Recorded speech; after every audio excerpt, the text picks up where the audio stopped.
대적하라. 그리하면 너희를 피하리라. 아멘. 하나님의 말씀입니다. 영적 전쟁에 관한 말씀을 3주째 전하고 있습니다. 마귀의 실체가 있다. 마귀는 실제하는 영적인 존재입니다. 그리고 마귀의 역사가 항상 우리의 삶 주변에 있다.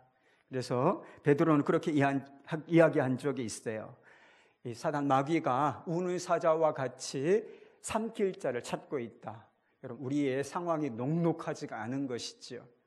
육신적인 눈만 열어서 보면 환경이 좋다, 나쁘다, 편안하다, 그렇지 않다 이렇게 이야기할 수가 있지만 영적으로는 항상 전쟁 상황 가운데 있는 것이죠. 긴장의 끈을 놓지 못할 그런 상황 가운데 우리가 있다라고 하는 것이죠. 우리가 이런 상황 속에서 여러 가지 방법들을 통하여 여러 가지 어떤 루트를 통해 통로를 통해서 마귀가 우리에게 공격을 하게 되는데, 지난주에 살펴본 것처럼 우리의 생각을 통하여, 그리고 우리의 마음을 통하여, 그리고 우리의 입술을 통하여 역사하고 있음을 우리가 살펴보았습니다. 우리가 교회에 다닌다는 사실 이 한 가지로 모든 영적 공격을 막아내고 그리스도인으로서 승리의 삶을 살 수 있을까? 실제로 그렇지 않습니다.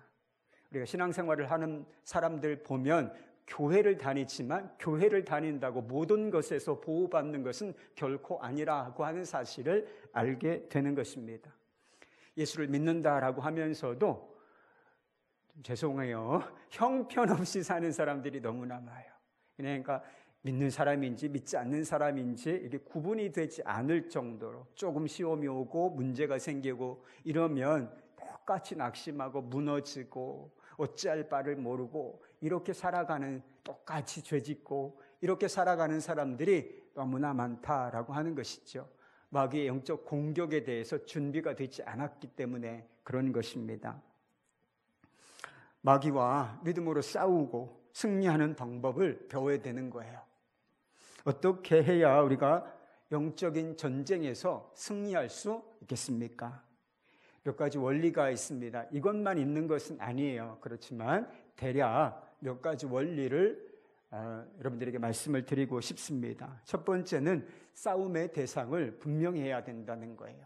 싸움의 대상을 명확하게 알아야 한다라고 하는 것이죠. 여러분, 영적인 전쟁이라고 하는 것은 추상적인 것이 아니에요. 어떤 상상 속에서 일어나는 일이 아니라 우리의 현실, 삶 속에서, 그리고 특별히 관계 속에서 일어나는 일이라 하는 것이죠. 사람들과의 관계를 맺고 그 속에서 살다 보면 서로 갈등이 생기고 관계가 깨어지는 이런 일들을 경험하게 되는 것입니다. 이것이 단순히 인간관계의 문제인가? 그렇지 않습니다. 그 배후에는 싸우게 하고 다투게 하는 그 밑바닥에는, 그 배후에는 반드시 악한 영의 역사가 존재하고 있다라고 하는 것을 성경이 말해주고 있습니다. 그런데 이 사실을 알지 못해서 우리가 보는 것은 항상 배후에 있는 악한 영이 아니라 사람이거든요. 그러니까 이것만 보게 되면 항상 사람과 갈등하고 사람과 싸우게 되어 있어요. 그런데 우리 예수 믿는 사람들은 보이지 않는 것을 보는 사람들이잖아요. 영적인 세계가 있고 영적인 존재, 악한 영이 존재한다라고 하는 것을 아는 사람들 아니겠습니까? 그러니까 사람하고 싸우면 안 되는 거예요. 사람하고 싸우면 누가 제일 좋아한다? 마귀가 제일 좋아한다. 그래서 사람하고 싸우려고 하는 의지를 버리고 내려놓고 그 배후에서 역사하는 악한 영과 대적하여 싸워야 한다라고 하는 것이죠. 그래서 에베소서에 보면 우리의 싸움의 대상이, 우리의 적이, 진짜 적이 누구인지를 이렇게 밝혀주고 있는 것이죠. 에베소서 6장 12절 말씀입니다. 우리의 씨름은 혈과 육을 상대하는 것이 아니요. 혈과 육이 뭐예요? 사람이잖아요. 그런데 우리가 상대하는 것은 사람이 아니라는 거예요. 통치자들과 권세들과 이 어둠의 세상 주관자들과 하늘에 있는 악의 영들을 상대함이라. 여러분, 우리가 정말 상대하고 싸워야 할 대상이 누굽니까? 남편? 아니에요. 아내? 아닙니다. 김 부장? 아니에요. 옆집에 김씨 아줌마? 아닙니다. 악한 영과 싸워야 된다라고 하는 것이죠. 그래서 남편이 좀 속썩이면 사탄 노릇하네, 사탄 노릇해, 이렇게 하는 분들이 있어요. 더 싸웁니다. 절대로 그렇게 하면 안 돼요. 사탄이라고 하면 안 됩니다. 그러니까 배후에서 역사하는 영이 있을 수 있어요. 그래서 그 악한 영에 대해서 우리 남편의 또는 아내의 마음을 사로잡고 진리를 거스르며 싸우게 만드는 이 악한 영, 주 예수 그리스도의 이름으로 떠나가라, 이렇게 대적하고 믿음으로 기도로 싸우셔야지, 남편에 대해서 뭐 마귀다, 아내에 대해서 사탄 노릇한다, 분란 납니다. 집에 어느 집사님이 직장의 영적인 분위기, 직장 분위기가 너무 나빠서 직장을 옮겨주십사 오랫동안 기도했다라고 합니다. 그런데 교회 집회 부흥회를 통해서 이 마음을 접게 됐다 그래요. 그래서 새롭게 마음을 먹고 새로운 다짐을 하게 되었다라고 합니다. 하나님께서 집회를 통해서, 말씀을 통해서 책망하시는 음성을 들었기 때문입니다. 그런데 어떤 말씀, 어떤 음성을 들려주셨느냐면, 너는 직장 안에서 역사하는 악한 영을 대적하려고 하지 않고 왜 상사를 비난하고 비판만 하고 있느냐, 이런 음성을 들었다는 것입니다. 그리고 왜 직장을 옮기려고만 하고 있느냐. 그래서 이 집사님이 깨달았다는 거예요. 내가 이 직장을 옮길 문제, 여러분 여기에서 갈등을 피해서 다른 직장 옮기면 갈등이 없습니까? 편안한 상황에 놓여지나요? 속썩이는 사람 없어요? 아니에요. 항상 어디든지 그 사람은 있는 거거든요.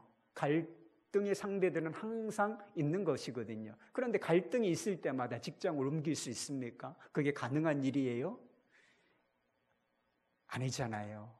예수 믿는 사람이 어디에 있든지 살아남아야 하고 그 공동체를 하나님께서 주신 마음으로 섬길 책무가 있지 않습니까?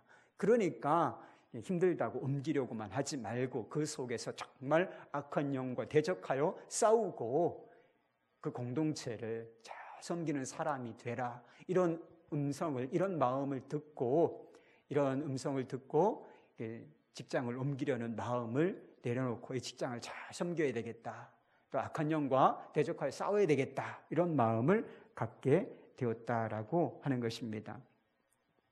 여러분, 우리도 감정이 있는 존재예요. 그래서 독한 말, 악한 말 들으면 상처를 받습니다. 그렇지만 여러분, 결단은 분명하게 하셔야 되는 거예요. 내가 결코 사람과 싸우지 않으리라. 사람과 싸우지 않으리라. 욕하지 않으리라. 누구와 싸우리라? 마귀와. 우리가 대적할 대상은 마귀니까 항상 마귀와 싸워 승리하리라. 이런 믿음을 견지하고 있으면 여러분, 사람을 보는 눈도 달라져요. 상황을 보는 눈도 달라지게 되는 것입니다. 그러니까 반응이 달라지게 되어 있는 것이지요. 여러분, 분명하게 그렇게 가정 안에서나 여러분 일터에서나 그렇게 결단해 보시기를 우리 주님의 이름으로 축복합니다. 두 번째는 좀 근본적인 것이긴 한데, 우리가 기도의 능력이 필요하다라고 하는 것입니다. 기도의 능력을 덧입어야 영적인 전쟁에서 승리할 수 있는 힘을 갖게 된다는 거예요. 여러분, 영적인 전쟁에 대해서 지식을 갖는 것은 굉장히 중요한 일이에요. 제가 이렇게 2주간 설교를 하고 이제 3주째 하기 때문에 영적인 전쟁에 대해서 여러분 어느 정도 지식을 갖게 될 것입니다. 마귀라는 존재가 실제로 존재하는 거구나, 사단이 우두머리구나, 귀신들이 졸개구나 라고 하는 것을 여러분 어느 정도 그런 지식에 대해서 알게 될 거예요. 이건 굉장히 중요한 것입니다. 그러나 영적인 실체에 대해서 우리가 지식을 갖게 됐다고 해서 이길 수 있는 힘을 갖게 됐다는 뜻은 아니라고 하는 거예요. 그러니까 지식만 가지고 다 되는 것은 결코 아니라 하는 것입니다. 여러분, 싸움은 지식을 필요로 하지만 지식만 가지고 승리할 수 없다. 여러분, 기도의 능력과 믿음의 능력이 우리 안에 필요하다라고 하는 것이죠. 예수님께서는 십자가를 지시기 전에 제자들에게 시험에 들지 않게 깨어 기도하라라고 말씀하셨어요. 이게 무슨 상황이 벌어질 것이다 이렇게 예언을 하신 것이죠. 시험에 들 상황이 오고 있다, 이런 말씀인 거예요. 시험을 준비하라라고 말씀하신 것이죠. 그리고 베드로에게는 아주 노골적으로도 말씀하신 적이 있어요. 십자가를 앞두고 시몬아 시몬아 보라 사탄이 너희를 밀가루 까부르듯 하려고 요구하였다. 이날엔 청구하였다. 그런 표현을 썼죠. 그러니까 사단이 너를 시험하려고 노골적으로 청구하였다. 요구하고 있다. 너희를 내놓으라. 이렇게 요구하고 있다. 이런 말씀을 하신 적이 있습니다. 여러분, 시험이 어디로부터 온다는 것입니까? 사단으로부터 오고 있다, 온다, 이렇게 경고의 말씀을 하신 것이지요. 그런데 시험에 빠지지 않을 수 있는 길을 보여주신 거예요. 제시해 주신 것입니다. 그게 뭐죠? 시험에 들지 않게 깨어 기도하라. 깨어 기도하라. 이렇게 말씀하신 것이죠. 예수님께서는 하나님의 아들이셨어요. 하나님 본체이시고 하나님 독생하신 하나님의 아들이셨습니다. 그런데 십자가를 지시기 위하여, 십자가를 통과하시고 자신의 사명을 감당하시기 위하여 여러분 기도가 필요하셨다는 거예요. 겟세마네 동산에서 피땀을 흘리는 기도가 필요하셨다라고 말씀하고 있는 것이죠. 여러분, 그렇다면 우리 같은 존재야 두말할 것도 없지 않겠습니까? 마귀와의 전쟁에서 우리가 이 땅에서 승리하는 삶을 살기 위해서는 기도의 능력이 필요한 것은 두말할 것도 없는 것 아니겠습니까? 여러분, 기도는 우리의 영적인 상태와 직결되어 있어요. 내 영적인 상태가 어떤지 여러분 보시기를 원하십니까? 내 영적인 상태가 좋은가 나쁜가, 예민한가 둔감한가, 여러분 어떻게 판단할 수 있을까요? 여러분, 기도를 보면 알아요. 여러분이 하고 있는 기도를 하고 있느냐 하고 있지 않느냐, 이것도 중요하지만 여러분들이 어떻게 기도하고 있느냐, 여러분들의 기도의 내용이 무엇이냐, 이 총체적인 기도가 우리의 영적인 상태와 직결되어 있다라고 하는 사실을 결코 잊어서는 안 된다는 것입니다. 여러분, 시험에 들지 않게 깨어 기도하라. 사도 바울도 똑같이 이야기한 적이 있어요. 뭐라고 얘기했느냐? 골로새서 4장 2절 말씀, 기도를 계속하고 기도에 감사함으로 깨어 있으라. 그러니까 기도는 뭐와 관련되어 있는 거예요? 우리의 영혼이 각성되는 것과 관련되어 있는 거예요. 각성제라고 하는 것이 있죠. 여러분, 각성제를 먹으면 밤에 잠이 안 오잖아요. 깨어 있게 되잖아요. 영적인 각성제라는 거예요. 뭐가? 기도가 영적인 각성제이다. 우리의 영혼을 일깨우는 각성제가 바로 기도라 하는 것이죠. 여러분, 깊이 잠이 든 사람을 뭐라 그래요? 와서 어버가도 모르겠다, 이런 이야기를 하잖아요. 깊이 잠들면 뭘 모른다는 거예요. 도적이 들어와서 담을 넘어오고 안방에까지 들어와서 살금살금 서랍을 열어보고 통장을 뒤져보고 귀중한 것 이게 쓸어 담아가지고 훌쩍하고 나가는데도 깊이 잠이 들면 알아요, 몰라요? 알죠. 다 털린 후에, 완전히 거덜난 후에, 내가 이렇게 잠이 들어서 정신 못 차리고 있었구나, 이걸 알게 돼요. 그런데 이미 도둑질을 당하고 난 이후에 알면 뭐합니까? 속만 상하지. 강도가 있어요. 마귀가 강도예요. 여러분의 마음속에 있는 하나님이 주시는 평강을 뺏어가고, 하나님이 주시는 기쁨을 뺏어가고, 하나님이 주시는 사랑과 용서의 능력을 빼앗아가는 존재, 그 강도가 누군지 알아요? 그리스도인다운 능력을 우리로부터 앗아가는 그 악한 영이 존재하는데 그게 마귀요, 사단이라 하는 것입니다. 그러니까 우리가 깨어 기도하지 않으면 이 강도 같은 존재한테 속수무책으로 당할 수밖에 없게 되는 것입니다. 여러분, 기도해야 마귀의 역사에 대한 분별력이 생겨요. 분별력. 이게 영적인 싸움이구나. 이것이 마귀의 시험이구나. 도전이구나. 이런 분별력이 생기게 된다라고 하는 것이죠. 여러분, 제자들이 왜 십자가 앞에서 시험에 빠지고 말았습니까? 베드로가 내가 죽을지언정 주님을 부인하지 않겠습니다, 이렇게 결연한 의지를 보였는데 결국은 십자가 앞에서 예수님을 저주하며 부인하는 이런 시험에 빠진 거죠. 왜 이런 시험에 빠지고 말하겠습니까? 여러 이유가 있겠죠. 그렇지만 기도의 부재, 그들이 기도로 능력을 덧입지 못하였기 때문에, 그들이 영적으로 깨어있지 못하고 준비되지 못한 상태에 있었기 때문에 갑자기 이런 고난이 오니까, 갑자기 이런 시험이 오니까 정신 못 차리고 도둑질 당한 거예요. 오늘 본문 말씀을 보면 야고보서 4장 7절 말씀, 마귀를 대적하라. 마귀를 대적하면 그리하면 너희를 피하리라. 이런 말씀이 있습니다. 예수님의 이름으로 마귀를 대적하는 것이 중요하다라고 하는 거예요. 마귀가 역사하는 곳에 이거는 악한 영의 역사다. 뭐 보이는 게 있습니까? 여러분 꿈이 뒤숭숭해요? 두려운 마음이 듭니까? 예수 그리스도 이름으로 명하시기 바랍니다. 예수 그리스도 이름으로 명하니 떠나가라. 이런 담대함이 필요해요. 제가 신방할 때 뭐가 보이신데, 그래가 저 옆에 방 옆에 누가 서 있대 이렇게. 그래 두려워하지 말고 못 잡아먹는다 당신. 그러니까 가서 주의 이름을 대적하시라. 이렇게 알려드렸어요. 나중에 상태가 상당히 좋아지셨습니다.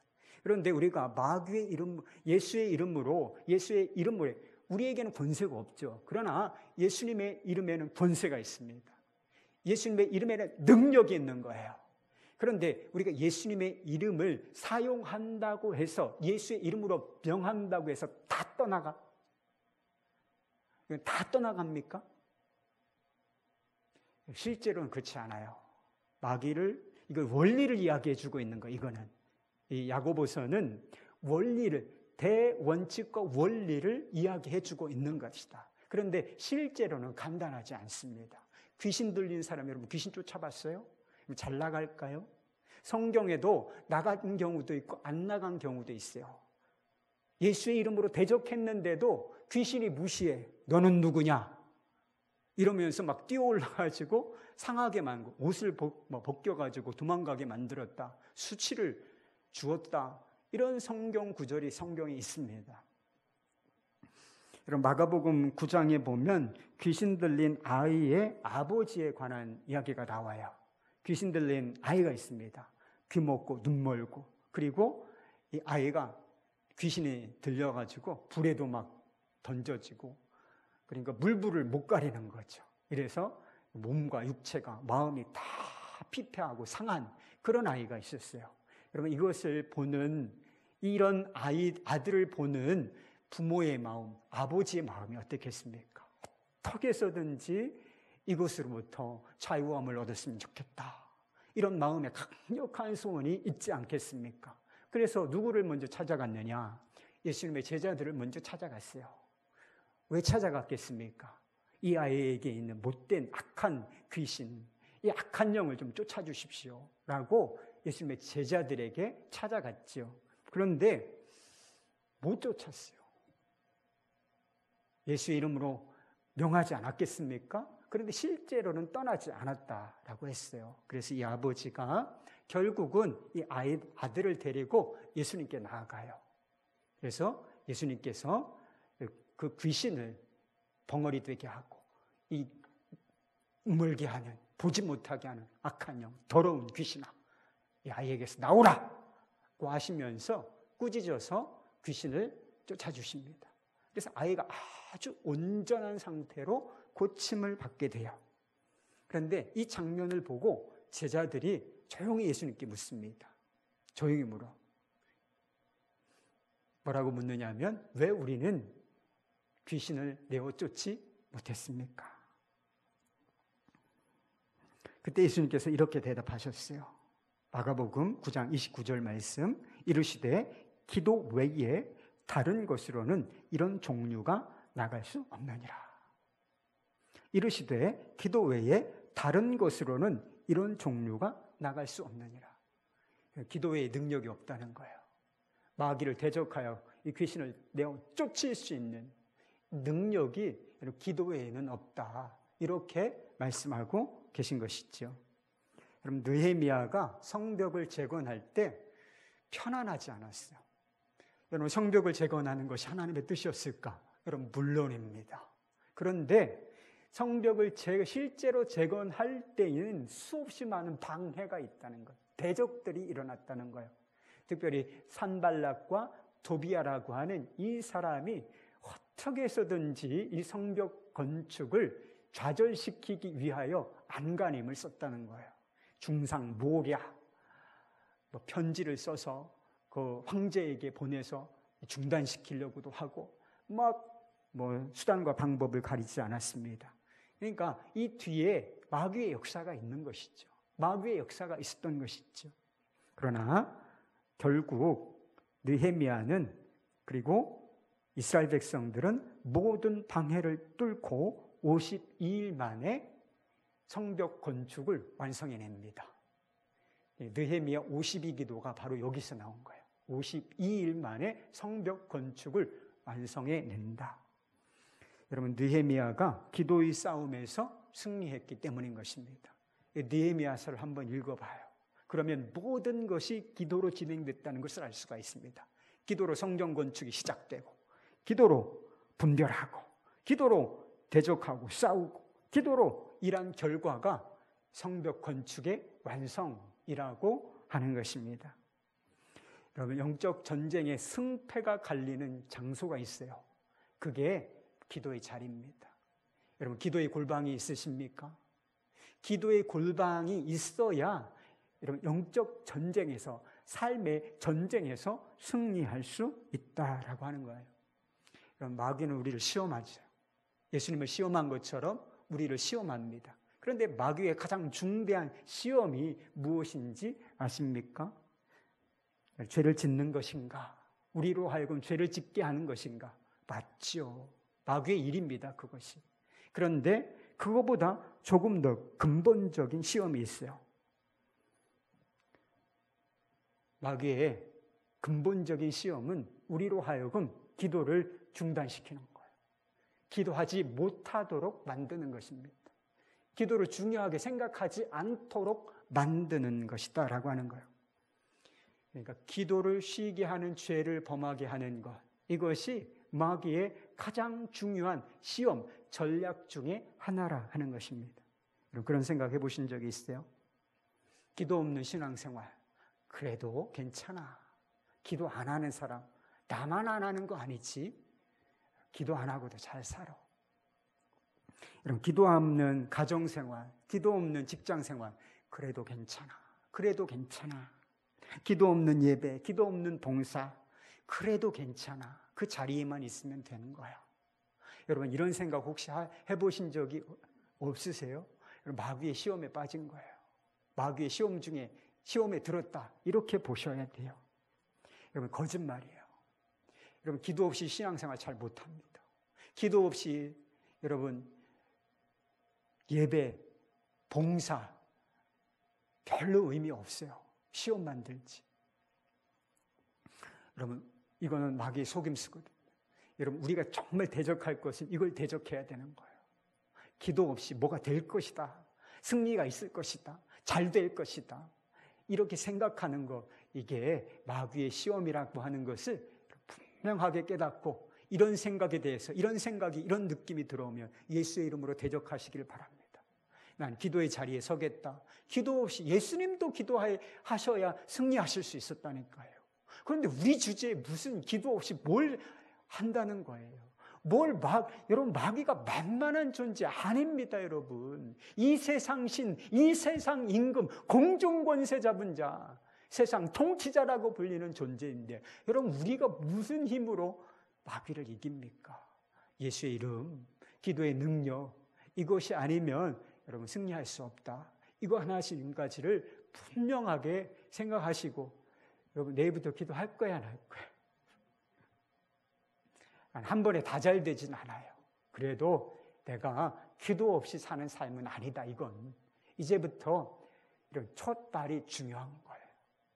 기도에 이제 발걸음을 내딛겠다, 이런 결정을 하시면 정말 주님이 기뻐하시는 일 아니겠습니까? 그래서 기도를 배우게 하실 거예요. 기도를 승리하게 하실 것을 믿으시고 꼭 기도의 발걸음을 내디뎌 보시기를 주님의 이름으로 축복합니다. 세 번째로는 작은 싸움을 중요하게 생각해야 된다는 거예요. 사소하게 보이는 것을 예민하게 생각하고 예민하게 반응하고 요거에 대해서 지면 안 된다라고 하는 것입니다. 어느 목사님이 어린 아이들에게 마귀가 하는 일을 가르치기 위해서 실험 도구를 쓰셨대요. 교보제를 쓰셨는데 실타래 한 묶음을 어느 정도인지는 잘 모르겠지만 실타래 한 묶음을 가지고 강단에 설교단에 올라오셨습니다. 그리고 한 아이로 하여금 강단 위로 올라오도록 하셨대요. 그래서 실 한우를 탁 풀어서 아이에게 다 보여주면서 너 이것을 네 힘으로 끊을 수 있겠느냐. 그러니까 물론이죠. 그리고 탁 하고 간단하게 이 실을 끊어버렸다라고 하는 것입니다. 그런 다음에 이 실로 사람을 꼼짝 못하게 만들 수 있을까? 넌 어떻게 생각하니? 여러분은 어떻게 생각해요? 이렇게 물었다는 거예요. 아이들이 반응이 가당치 않다는 거예요. 그 실로 어떻게 아예 사람을 꼼짝 못하게 꽁꽁 묶어 놓을 수 있겠느냐? 다 부정적으로 아니라고 대답했습니다.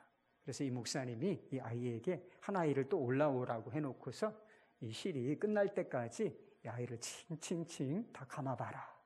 그래서 실이 끝날 때까지 계속 이렇게 감아받았다는 거예요. 그런데 나중에 결과가 어떻게 됐을까요?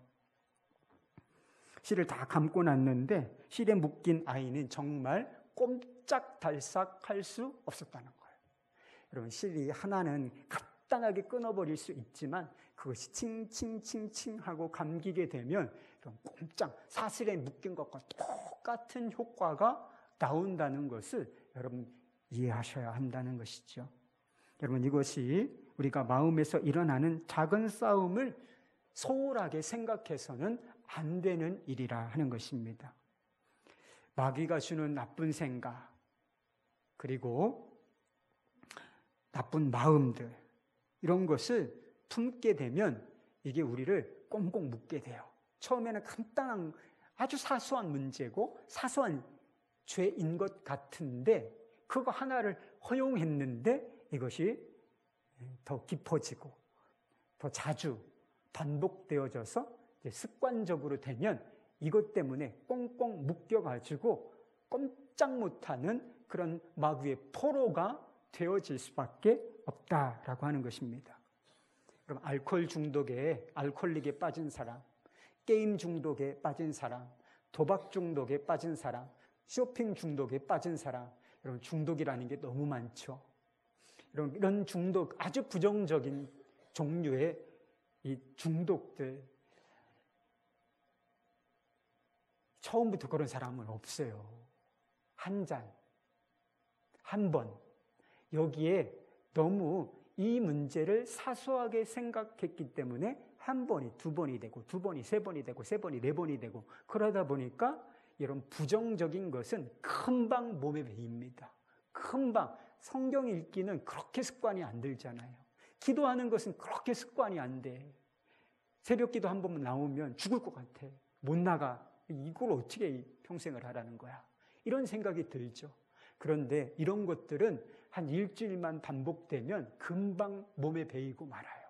그리고 이게 마귀한테 꽁꽁 묶여서 꼼짝 못하는 상황에 벌어질 수도 있다는 것이죠. 초대교회의 교부 어거스틴이라고 하는 인물을 여러분 들어보신 적이 있으실지 모르겠습니다. 그러니까 기독교 굉장히 중요한 사상가예요. 기독교 교리를 정리한 데 공헌한 분이시기도 하시죠. 그런데 그분이 어떤 청년에 관해서 이런 이야기를 한 적이 있어요. 이 청년이 로마의 원형극장에서 벌어지는 일들, 그런 영화들 보셨죠? 글래디에이터나 검투사, 원형극장에서 서로 이제 칼을 가지고 잔인하게 이렇게 싸우면서 죽을 때까지. 그래서 한 사람이 이렇게 가슴에 또는 목에 칼을 이렇게 확 박아야 피가 난자한 상태가 되어야 끝나는 그런 경기들. 그리고 사자하고 사람을, 노예를 싸움을 붙여서 갈기갈기 찢게 만드는 이런 일들. 이게 그 당시에 유희 오락이었어요. 오락. 대중오락. 우리가 영화 보는 것처럼 그런 일이 콜로세움이라고 하는 경기장에서 벌어졌다는 거예요. 그런데 어느 날 이 친구가 이 청년에게 한 번만 가보자, 우리. 재밌대.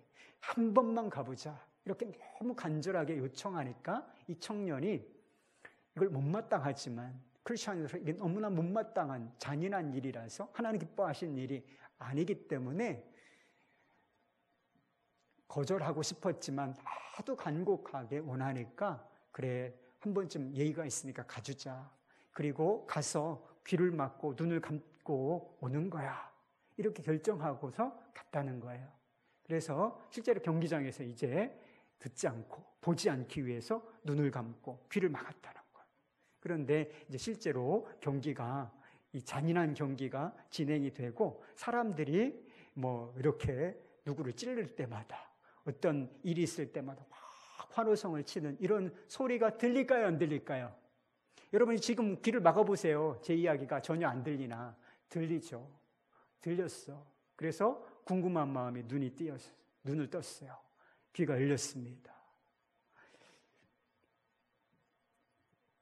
그때부터 넋이 나간 표정으로 이 경기에 빠져들었다는 거예요. 몰입하게 되었습니다. 잔인한 경기를 이제 입에 담는 것조차 두려워했던 그가 그 이후로 이 경기를 즐기게 되었다는 것입니다. 이 경기장을 자주 찾게 되었고 나중에는 열렬한 광팬이 되고 말았다는 거예요. 그래서 결론이 무엇인가? 이 청년이 기독교 신앙을 버리게 되었다는 거예요. 기독교 신앙을 버리게 되었다는 이야기가 이 어거스틴이 한 이야기 중에 나온다라고 하는 것입니다. 여러분 술을 아주 즐기면서 그런 생각, 그런 타협하는 생각 해보신 적 없어요? 취하지만 않으면 된다. 실수하지만 않으면 된다. 화투와 카드놀이를 즐기면서 명절에만 하면 된다. 도박만 아니면 된다. 여러분 이런 생각 해보신 적이 없어요?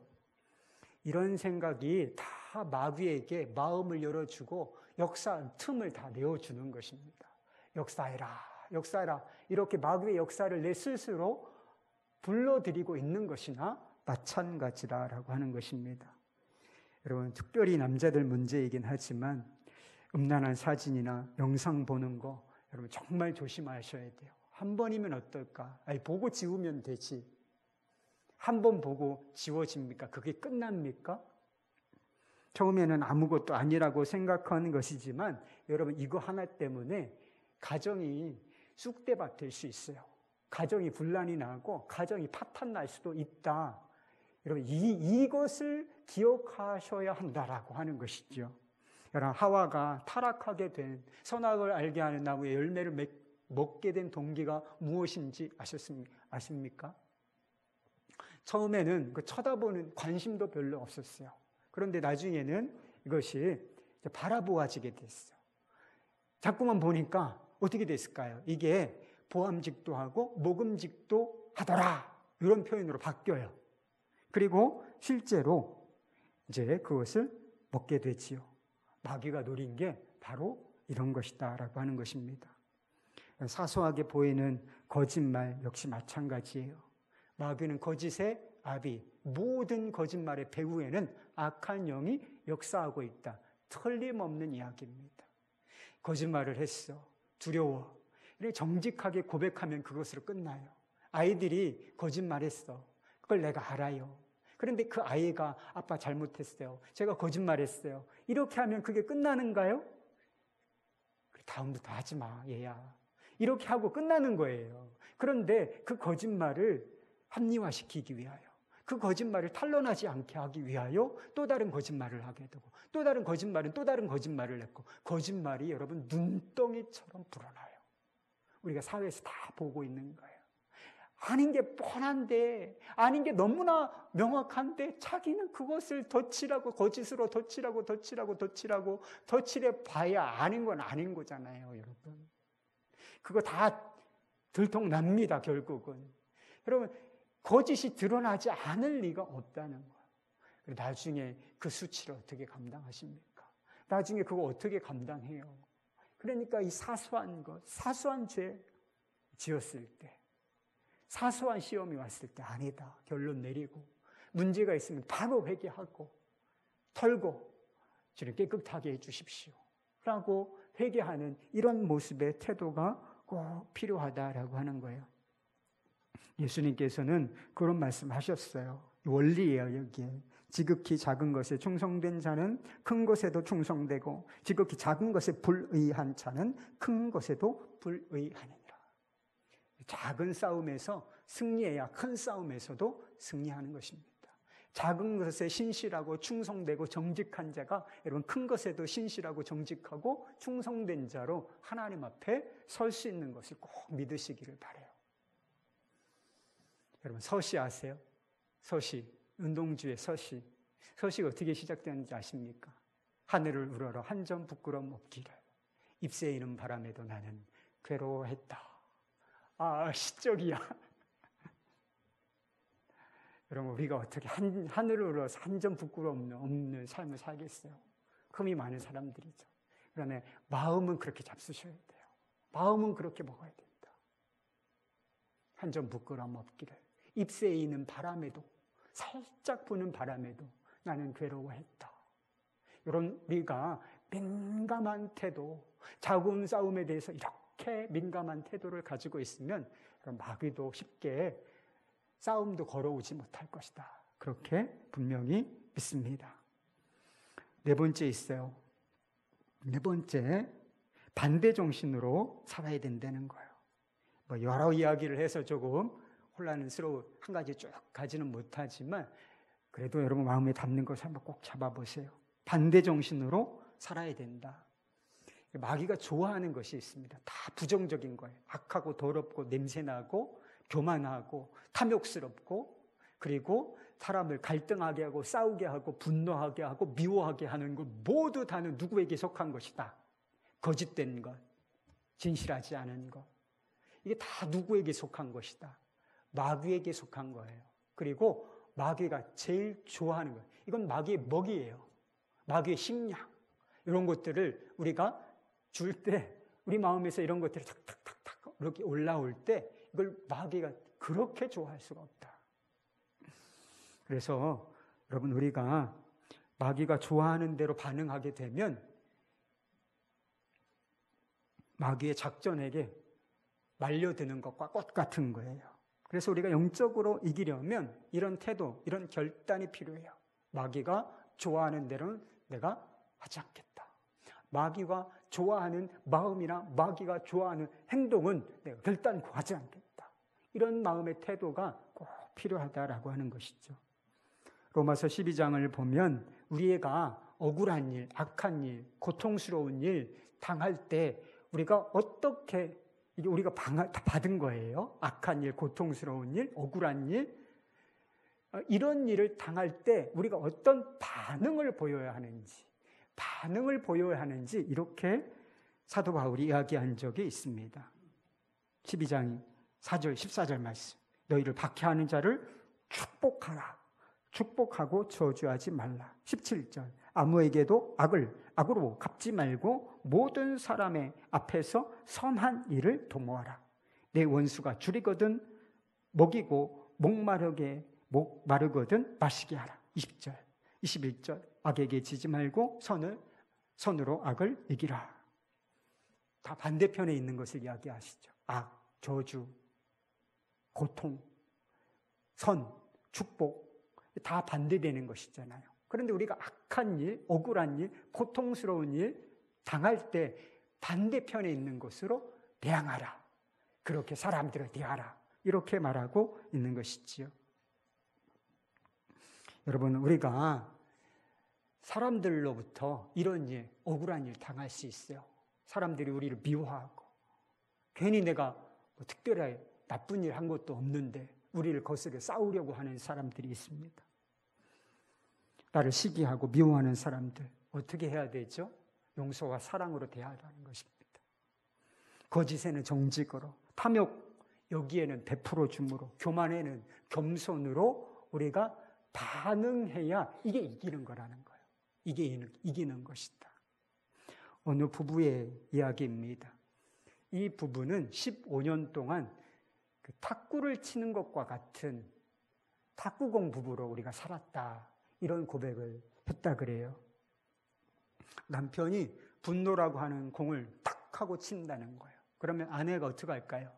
그러면 아내도 분노라는 공을 탁 받아 넘기면서 이렇게 반대로 남편에게 분노하고, 아내가 비난이라는 공을 탁 치면 남편도 그 공을 받아치면서 서로 공격하고 방어하는 이런 삶을 살았다는 거예요.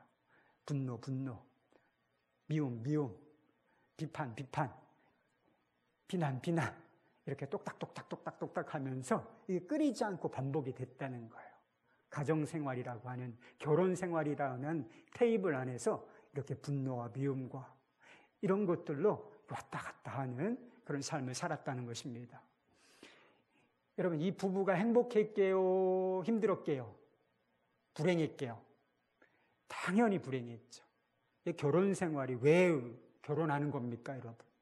행복하자고 결혼하는 것 아니겠어요? 그런데 이 가정이 행복의 울타리가 되지 못하고 불행의 싸움판, 전쟁터가 되고 말았다라고 하는 것이죠. 그래서 이 악순환의 고리가 끊어지기 위해서는 한 사람이 다르게 반응할 필요가 있었다는 거예요. 분노를 용서로, 미움을 사랑으로, 화해로.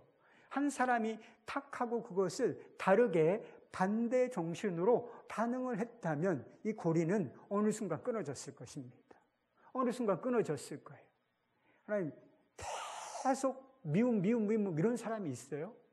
사랑이 내게 돌아오는데, 용서가 내게 돌아오는데 싸움이 멈춰질 수밖에 없다. 전쟁이 멈춰질 수밖에 없다. 이기게 되는 거죠. 가정의 평화가 오게 되는데 그러지를 못했기 때문에 이 가정이 전쟁터를 방불케 할 수밖에 없었다라고 하는 것이죠. 원종수 권사님이 쓰신 오래된 분이시긴 하지만 너는 내 것이라 라고 하는 책에 이런 이야기 나옵니다. 원종수 권사님이 암 전문의예요. 근데 이분이 자기가 암 전문이지만 암 예방하는 특효약이 있다는 거예요. 여러분 궁금하죠? 여러분 나이 들면 다 암으로 죽어요. 근데 암이 안 생기는 방법이 있다는 거예요. 그건 새벽기도다. 이렇게 말씀하셨어요. 문제가 생기고 마음이 막 부글부글 끓는 일이 이분도 생긴다는 거예요. 병원 안에서도 이런 일이 생긴다. 그러면 이분은 이것을 단순히 삶의 문제, 인간관계의 문제만이라고 생각하지 않고 이게 영적인 문제라고 생각한다는 거예요. 이건 영적인 문제야. 이건 영적인 문제야. 이렇게 판단하고 사람을 향하여 분노를 쏟아놓지 않는다는 거예요. 사람을 향하여 욕하지 않는다는 것입니다.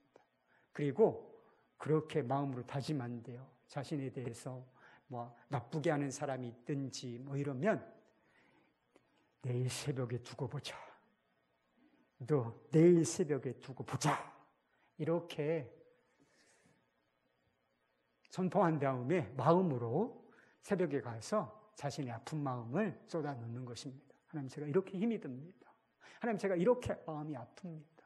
하나님, 제가 이런 문제가 있습니다. 이렇게 자기의 마음을 그대로 올려드리고, 그리고 자기 마음을 아프게 한 그 사람까지도 올려드리면서 그 사람을 하나님 불쌍히 여겨주십시오. 하나님 그를 불쌍히 여겨주십시오. 이렇게 그의 영혼을 위해서 축복하고 기도한다는 거예요. 여러분, 억울한 일 당하면 되갚아주고 싶은 생각이 들죠.